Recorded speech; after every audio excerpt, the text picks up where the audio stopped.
ರಾಜ್ಯ ಕಾಂಗ್ರೆಸ್ನಲ್ಲಿ ಬದಲಾವಣೆ ನಿಶ್ಚಿತವಾಗಿ ಕಾಣಿಸ್ತಾ ಇದೆ. ಇಲ್ಲಿ ರಾಜ್ಯಾಧ್ಯಕ್ಷರು ಯಾರಾಗಬೇಕು, ಕೆಪಿಸಿಸಿ ಚೇರ್ ಮೇಲೆ ಯಾರು ಕೂತ್ಕೋಬೇಕು ಅಂತ ಈಗಾಗಲೇ ಹೈಕಮಾಂಡ್ನಲ್ಲಿ ಚರ್ಚೆ ಶುರುವಾಗಿದೆ. ಸಿದ್ದರಾಮಯ್ಯನವರು ಮೊನ್ನೆಯಷ್ಟೇ ದೆಹಲಿಗೆ ಹೋದಾಗ ತಮ್ಮ ಒಂದು ಅಭಿಪ್ರಾಯವನ್ನು ಹೇಳಿ ಬಂದಿದ್ದಾರೆ. ಆದರೆ ಸಿದ್ದರಾಮಯ್ಯನವರ ಅಭಿಪ್ರಾಯವನ್ನು ಮೀರಿ ಡಿ.ಕೆ. ಶಿವಕುಮಾರ್ ಅವರ ಸ್ಥಾನವನ್ನು ತಗೊಂಡು ಸರಿಯಾದ ವ್ಯಕ್ತಿನ, ಸೂಕ್ತ ವ್ಯಕ್ತಿನ ಆಯ್ಕೆ ಮಾಡಬೇಕು ಅಂದರೆ ಸೂಕ್ತವಾದಂಥ ವ್ಯಕ್ತಿ ಒಬ್ಬರಿದ್ದಾರೆ. ಅವರನ್ನು ಮಾಡಿದರೆ ಬಹುಶಃ ಕೆಪಿಸಿಸಿ ಅಧ್ಯಕ್ಷ ಸ್ಥಾನಕ್ಕೆ ಮಾತ್ರ ಅಲ್ಲ, ಕಾಂಗ್ರೆಸ್ಗೂ ಕೂಡ ದೊಡ್ಡ ಶಕ್ತಿ ಬರುತ್ತೆ ಅನಿಸುತ್ತೆ. ಆ ನಾಯಕರು ಯಾರು ಅಂತ ಈಗಾಗಲೇ ಇರುವ ಈ ಫೇಸ್ಗಳನ್ನು ಬಿಟ್ಟು ಬೇರೊಬ್ಬ ನಾಯಕರನ್ನು ವಿಚಾರ ಮಾಡಿದರೆ ಒಳ್ಳೆಯದು ಅಂತ ಅನಿಸುತ್ತೆ. ಈಗಾಗಲೇ MB ಪಾಟೀಲ್ ಲಿಂಗಾಯತ ಸಮುದಾಯದಿಂದ, ಇನ್ನೊಂದು ಕಡೆ ಸತೀಶ್ ಜಾರಕಿಹೊಳಿ ಆ ದಲಿತ ಸಮುದಾಯದಿಂದ ಅವ್ರನ್ನ ಮಾಡಬೇಕು ಅಂತಿದ್ರೆ, ಈಶ್ವರ್ ಖಂಡ್ರೆ ಅವರನ್ನು ಕೂಡ ಲಿಂಗಾಯತ ಸಮುದಾಯದಿಂದ ಪರಿಗಣಿಸಬೇಕು ಅನ್ನೋಂಥ ಚರ್ಚೆ.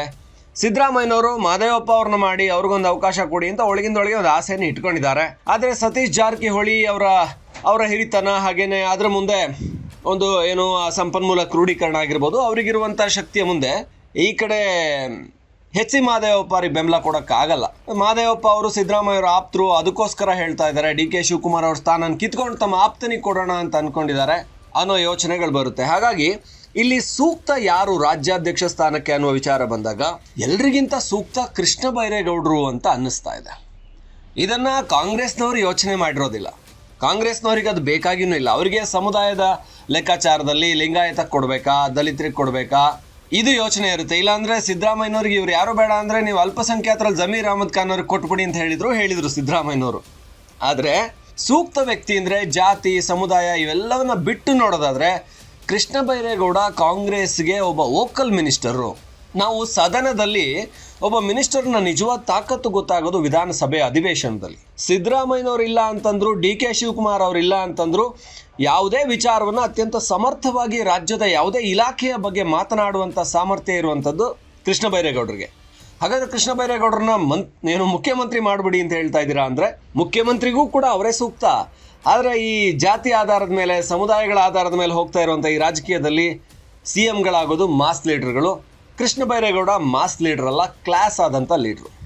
ಅವರು ಯಾವುದೇ ಭ್ರಷ್ಟಾಚಾರದ ಆರೋಪಗಳನ್ನು ಹೊತ್ಕೊಂಡಿಲ್ಲ ಅವ್ರ ಮೇಲೆ. ಅದಕ್ಕೆ ಸೂಕ್ತ ಅಂತ ಹೇಳ್ತೀನಿ. ಕೆಪಿಸಿಸಿ ಅಧ್ಯಕ್ಷ ಸ್ಥಾನಕ್ಕೆ ಸೂಕ್ತ ಯಾಕೆ ಕೃಷ್ಣ ಬೈರೇಗೌಡ ಅಂತ ಹೇಳಿದರೆ ಅನುಭವ ಇದೆ, ಜೊತೆಗೆ ಅವರಿಗೆ ಯಾವುದೇ ವಿಷಯದ ಬಗ್ಗೆ, ಈಗ ಕಂದಾಯ ಸಚಿವರು ಅಂತ ಹೇಳಿದರೆ ರೆವೆನ್ಯೂ ಮಿನಿಸ್ಟರ್ ಆಗಿ ಅವರು ನಿಭಾಯಿಸಬೇಕಾದಂಥ ಕೆಲಸಗಳಿದೆಯಲ್ಲ, ಅದು ಅತ್ಯಂತ ದೊಡ್ಡ ತಲೆನೋವಿನ ಇಲಾಖೆ. ಅದು ಕಂದಾಯ ಇಲಾಖೆಯನ್ನು ಯಾರೂ ಕೂಡ ಬಯಸೋದಿಲ್ಲ, ಯಾಕೆಂದರೆ ಅಷ್ಟು ಕೆಲಸಗಳಿರ್ತವೆ. ಆ ಕೆಲಸಗಳ ನಡುವೆ ಕೂಡ ಕೃಷ್ಣ ಬೈರೇಗೌಡ ಬೇರೆ ಬೇರೆ ಇಲಾಖೆಗಳ ಬಗ್ಗೆ ವಿಚಾರಗಳನ್ನು ತಿಳ್ಕೊಂಡು, ಸಿದ್ದರಾಮಯ್ಯನವರು ಇಲ್ಲ ಅಂದರೆ ಅವರ ಇಲಾಖೆಗೆ ಸಂಬಂಧಪಟ್ಟಂಥ ವಿಚಾರಗಳಿಗೆ ಉತ್ತರ ಕೊಡೋದಿರ್ಬೋದು, ಡಿ.ಕೆ. ಶಿವಕುಮಾರ್ ಅವರು ಇಲ್ಲ ಅಂದರೆ ಅವ್ರ ವಿಚಾರಕ್ಕೆ ಸಂಬಂಧಪಟ್ಟಾಗೆ ಉತ್ತರ ಕೊಡೋದಿರ್ಬೋದು, ಇದನ್ನು ಸಮರ್ಥವಾಗಿ ಮಾಡೋದು. ಹಾಗೆಯೇ ರಾಜ್ಯದಲ್ಲಿ ಜನಸಾಮಾನ್ಯರ ಬಗ್ಗೆ ಕಾಳಜಿ ಕೂಡ ಹೊಂದಿರುವಂಥ ಒಬ್ಬ ಮಿನಿಸ್ಟ್ರು ಅಥವಾ ಶಾಸಕ ಅಂತ ಹೇಳ್ಬೋದು. ಬ್ಯಾಟರಾಯನಪುರ ಕ್ಷೇತ್ರ ತುಂಬ ದೊಡ್ಡ ಕ್ಷೇತ್ರ, ಬೆಂಗಳೂರಿನಲ್ಲಿ ಅಭಿವೃದ್ಧಿಗೆ ಭಾಳಷ್ಟು ಅವಕಾಶ ಇರುವಂಥ ಕ್ಷೇತ್ರ, ಒತ್ತು ಕೊಡ್ಬೋದಾದಂಥ ಕ್ಷೇತ್ರ. ಇಲ್ಲಿ ಕೃಷ್ಣ ಬೈರೇಗೌಡ ಅವರು ಯಾಕೆ ಸೂಕ್ತ ಅನ್ನಿಸ್ತಾರೆ ಅಂದರೆ, ಬ್ಯಾಟರಾಯನಪುರ ಇನ್ನೂ ಕೂಡ ತುಂಬ ಅಭಿವೃದ್ಧಿ ಆಗಿರುವಂಥ ಒಂದು ಕ್ಷೇತ್ರ ಅಂತ ಅಲ್ಲ. ಕೆಲವು ಶಾಸಕರಿದ್ದಾರೆ, ಅವರವರ ಕ್ಷೇತ್ರನ ಅಭಿವೃದ್ಧಿ ಮಾಡ್ಕೊಬಿಡ್ತಾರೆ 5 ವರ್ಷದಲ್ಲಿ. ಯಾಕೆಂದ್ರೆ ನಾನು ನನ್ನ ಕ್ಷೇತ್ರದಲ್ಲಿ ಗೆಲ್ಲಬೇಕು ಅನ್ನೋ ಕಾರಣಕ್ಕೆ ಅವ್ರ ಕ್ಷೇತ್ರವನ್ನು ಅಭಿವೃದ್ಧಿ ಮಾಡ್ಕೊಬಿಡ್ತಾರೆ, ಅದಕ್ಕೆ ಹೆಚ್ಚಿನ ಅನುದಾನ ಕೊಡ್ತಾರೆ, ಅದಕ್ಕೆ ಹೆಚ್ಚಿನ ಹಣವನ್ನು ಸರ್ಕಾರದಿಂದ ತರ್ತಾರೆ. ಆದರೆ ಕೃಷ್ಣ ಬೈರೇಗೌಡ ತಮ್ಮ ಕ್ಷೇತ್ರವನ್ನೇ ಕಾನ್ಸಂಟ್ರೇಟ್ ಮಾಡುವಂಥದ್ದು ಕಡಿಮೆ. ಅವರಿಗೆ ಇಡೀ ರಾಜ್ಯ ಅಭಿವೃದ್ಧಿ ಆಗಬೇಕು. ರಾಜ್ಯದಲ್ಲಿ ಜನ ಬೇರೆ ಬೇರೆ ಕ್ಷೇತ್ರಗಳಲ್ಲಿ ಸಮಸ್ಯೆಗಳನ್ನು ಎದುರಿಸ್ತಾ ಇದ್ದಾರೆ. ಅವರಿಗೆ ಶಿಕ್ಷಣ ಇಲಾಖೆ ಬಗ್ಗೆನೂ ಗೊತ್ತು, ಅವರಿಗೆ ಇಂಧನದ ಬಗ್ಗೆನೂ ಗೊತ್ತು, ಅವರಿಗೆ ಗೃಹ ಇಲಾಖೆ ಬಗ್ಗೆನೂ ಗೊತ್ತು. ಯಾರೂ ಇಲ್ಲ ಅಂತ ಹೇಳಿದರೆ, ಕಳೆದ ವಿಧಾನಸಭೆ ಅಧಿವೇಶನವನ್ನೇ ಗಮನಿಸಿದರೆ ಯಾವ ಮಂತ್ರಿಗಳು ಇಲ್ಲ ಅಂದಾಗ ಇರ್ತಾ ಇದ್ದಿದ್ದು ಒಬ್ಬರೇ ಕೃಷ್ಣ ಬೈರೇಗೌಡರು. ಅದಕ್ಕೆ ಅವರನ್ನು ಆರ್ ಅಶೋಕ್ ಹಾಗೆ BJP ಅವರು ತಮಾಷೆ ಮಾಡ್ತಾಯಿದ್ರು, ಊರಿಗೊಬ್ಬಳೇ ಪದ್ಮಾವತಿ ಅಂತ. ಅಂದರೆ ಸರ್ಕಾರಕ್ಕೊಬ್ಬರೇ ಮಂತ್ರಿ, ಅವರು ಇಲ್ಲಿದ್ದಾರೆ ಅಂತ. ಆ ರೀತಿಯಲ್ಲಿ ಎಲ್ಲವನ್ನು ಕೂಡ ಸೂಕ್ತವಾಗಿ ನಿರ್ವಹಿಸುವಂಥ, ಸಮರ್ಥವಾಗಿ ನಿರ್ವಹಿಸುವಂಥ ಸಾಮರ್ಥ್ಯ ಇರುವಂಥವ್ರು ಕೃಷ್ಣ ಬೈರೇಗೌಡ. ಆದರೆ ಅವರಿಗೆ ಒಂದು ಕಡೆ ಅವರು ಜಾತಿಯ ಲೆಕ್ಕದಲ್ಲಿ ನೋಡೋದಾದರೆ ಯಾವುದೋ ಒಂದು ಸಮುದಾಯದ ಲೀಡರ್ ಅಂತ ಇನ್ನೂ ಅನಿಸ್ಕೊಂಡಿಲ್ಲ. ಇವತ್ತು ಮಂತ್ರಿ ಸ್ಥಾನ, ಮುಖ್ಯಮಂತ್ರಿ ಸ್ಥಾನ ಸಿಗಬೇಕು ಅಂದರೆ ಒಂದು ಸಮುದಾಯದ ನಾಯಕ ಆಗಿರಬೇಕು ಅನ್ನೋ ರೀತಿಯಲ್ಲಿ. ಅಂದರೆ ಜಾತಿ ಅಷ್ಟರ ಮಟ್ಟಿಗೆ ನಮ್ಮ ರಾಜ್ಯವನ್ನು ಆವರಿಸ್ಕೊಂಡ್ಬಿಟ್ಟಿದೆ, ರಾಜಕೀಯವನ್ನು ಆವರಿಸ್ಕೊಂಡ್ಬಿಟ್ಟಿದೆ ಅಂತ ಹೇಳ್ಬೋದು ರಾಜ್ಯಕ್ಕಿಂತ.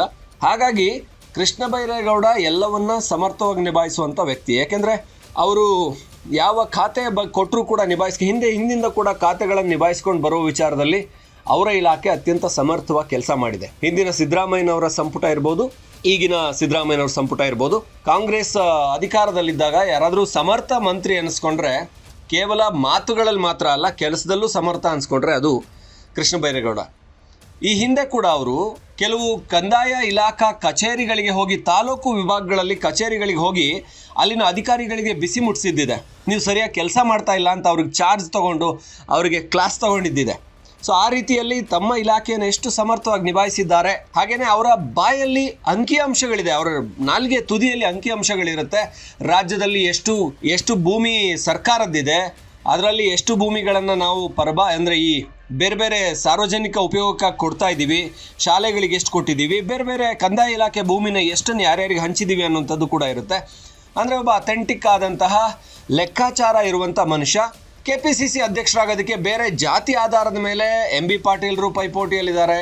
ಹಾಗೆಯೇ Satish Jarkiholi, HC Mahadevappa, Dr. G. Parameshwar ಮತ್ತೊಮ್ಮೆ ಸಿಕ್ಕಲಿ ಅಂತ ಇರ್ತಾರೆ.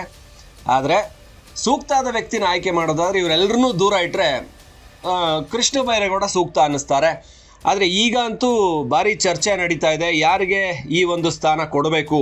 ಈಗಾಗಲೇ ಸತೀಶ್ ಜಾರಕಿಹೊಳಿ ನನಗೇನು ಅವಶ್ಯಕತೆ ಇಲ್ಲಪ್ಪ, ಆಮೇಲೆ ನೋಡೋಣ ಅಂತ ಹೇಳ್ತಾರೆ. ಆದರೆ ಒಳಗಿಂದೊಳಗೆ ಅವರಿಗೆ ಮುಂದಿನ CM ನಾನು ಆಗಬೇಕು, ಹಾಗಾಗಿ KPCC ಅಧ್ಯಕ್ಷ ಸ್ಥಾನದಲ್ಲಿ ಕೂತ್ಕೊಂಡ್ರೆ ಅದು ಸುಲಭ ಅಂತ ಅವ್ರ ತಲೆಯಲ್ಲೂ ಇದೆ. ಹಾಗೆ ಇನ್ನೊಂದು ಕಡೆ ಲಿಂಗಾಯತ ಸಮುದಾಯದಲ್ಲಿ MB ಪಾಟೀಲ್ರನ್ನ ಸಿದ್ದರಾಮಯ್ಯನವರೇ ಲಿಂಗಾಯತ ಸಮುದಾಯಕ್ಕೆ ಕೊಡೋದಾದರೆ MB ಪಾಟೀಲ್ರಿಗೆ ಕೊಡಿ ಅಂತ ಇದ್ದಾರೆ. ಈಶ್ವರ್ ಖಂಡ್ರೆ ಪರವಾಗಿ ಯಾರೂ ಇಲ್ಲ. ಆದರೆ ಈಶ್ವರ್ ಖಂಡ್ರೆ ಕಲ್ಯಾಣ ಕರ್ನಾಟಕಕ್ಕೆ ಸೇರಿದವರು, ಅವರು ಖರ್ಗೆ ಅವ್ರನ್ನ ಹಿಡ್ಕೊಂಡು ನೋಡಿ ನನಗೆ ಅವಕಾಶ ಮಾಡಿಕೊಡಿ ಅಂತ ಅವ್ರು ಕೇಳ್ತಾ ಇದ್ದಾರೆ. ಕಾಂಗ್ರೆಸ್ ಯಾರಿಗೆ ಕೊಡುತ್ತೆ, ಯಾರಿಗೆ ಈ ಅವಕಾಶ ಸಿಗುತ್ತೆ ಅನ್ನುವಂಥದ್ದು ಸದ್ಯಕ್ಕೆ ಚರ್ಚೆ. ಆದರೆ ಸೂಕ್ತ ವ್ಯಕ್ತಿಗೆ ಕೊಟ್ಟಿದ್ದೇ ಆದರೆ ಅದು ಕಾಂಗ್ರೆಸ್ ಪಕ್ಷಕ್ಕೆ ಅನ್ನೋದಕ್ಕಿಂತ ಬರುವ ರಾಜಕಾರಣದ ವಿಚಾರದಲ್ಲಿ, ಅಂದರೆ ಕಾಂಗ್ರೆಸ್ ರಾಜ್ಯದ ರಾಜಕಾರಣದಲ್ಲಿ ಬಹಳ ನಿರ್ಣಾಯಕವಾದ ಪಾತ್ರವನ್ನು ವಹಿಸುತ್ತೆ. ಹಾಗಾಗಿ ಕಾಂಗ್ರೆಸ್ ಈ ಒಂದು ಅವಕಾಶನ ಒಬ್ಬ ಸೂಕ್ತ ವ್ಯಕ್ತಿ ಕೊಡಬೇಕು ಅಂತ ಅನ್ನೋದಾದರೆ ಅದು ಕೃಷ್ಣ ಬೈರೇಗೌಡ ಅಂತ ಅನ್ನಿಸ್ತಾ ಇದೆ. ಅದನ್ನು ಹೊರತುಪಡಿಸಿದ್ರು ಕೂಡ ಒಂದಷ್ಟು ನಾಯಕರಿದ್ದಾರೆ, ಅವ್ರಿಗೆ ಕೊಟ್ಬಿಡ್ತಾರಾ. ಒಂದು ಕಡೆ ಪ್ರಿಯಾಂಕ್ ಖರ್ಗೆ ಇದ್ದಾರೆ. ಪ್ರಿಯಾಂಕ್ ಖರ್ಗೆ ಏನು ಓಕಲ್ ಮಿನಿಸ್ಟ್ರು, ಯಾವಾಗಲೂ ಕೂಡ ಎದ್ದೆದ್ದು ಮಾತಾಡ್ತಾರೆ. ಯಾವಾಗಲೂ ಕೂಡ ಕೃಷ್ಣ ಬೈರೇಗೌಡರು ಹಾಗೆ ಪ್ರಿಯಾಂಕ್ ಖರ್ಗೆ ಅಕ್ಕಪಕ್ಕನೇ ಕೂತ್ಕೊಂಡಿರ್ತಾರೆ ವಿಧಾನಸಭೆಯಲ್ಲಿ. ಅವರೊಂಥರ ಒಳ್ಳೆಯ ಸ್ನೇಹಿತರು. ಪ್ರಿಯಾಂಕ್ ಖರ್ಗೆ ತುಂಬ ಮಾತಾಡ್ತಾರೆ, ಆದರೆ ಅವ್ರ ಕ್ಷೇತ್ರ, ಅವ್ರ ಕೆಲಸ ನೋಡಿದರೆ ಅದೇನು ಕಾಣಿಸೋದಿಲ್ಲ. ಒಂದಷ್ಟು ಆ್ಯಕ್ಷನ್ಗಳ ಬಗ್ಗೆ ಮಾತಾಡ್ತಾರೆ, ಟಾರ್ಗೆಟ್ ಮಾಡೋವಂಥದ್ದು ಮಾತಾಡ್ತಾರೆ, ಚಾಲೆಂಜ್ ತೊಗೊಳ್ಳಿ ಅಂತೆಲ್ಲ ಮಾತಾಡ್ತಾರೆ. ಆದರೆ ಕೃಷ್ಣ ಬೈರೇಗೌಡ ಚಾಲೆಂಜ್ ತೊಗೊಳ್ಳಿ, ನಾವು ಆ್ಯಕ್ಷನ್ ಮಾಡ್ತೀವಿ ಅಂತೆಲ್ಲ ಸುಮ್ಮನೆ ಭಾಷಣ ಹೊಡೆಯೋದಿಲ್ಲ. ಅವರ ಇಲಾಖೆಯಲ್ಲಿ ಕೆಲಸಗಳನ್ನು ಚೆನ್ನಾಗಿ ಮಾಡ್ತಾರೆ. ಇದು ಅವರನ್ನು ಬರುವ ದಿನಗಳಲ್ಲಿ ಒಳ್ಳೆಯ ಒಂದು ಹಂತಕ್ಕೆ ತೊಗೊಂಡು ಹೋಗ್ಬೋದು. ಅವರು ಮುಂದಿನ ದಿನಗಳಲ್ಲಿ ಮುಖ್ಯಮಂತ್ರಿ ಆಗುವಂಥ ಅವಕಾಶ ಸಿಕ್ಕಿದ್ರೂ ಸಿಕ್ಬೋದು ಅಂತ ಅನ್ನಿಸ್ತಾ ಇದೆ.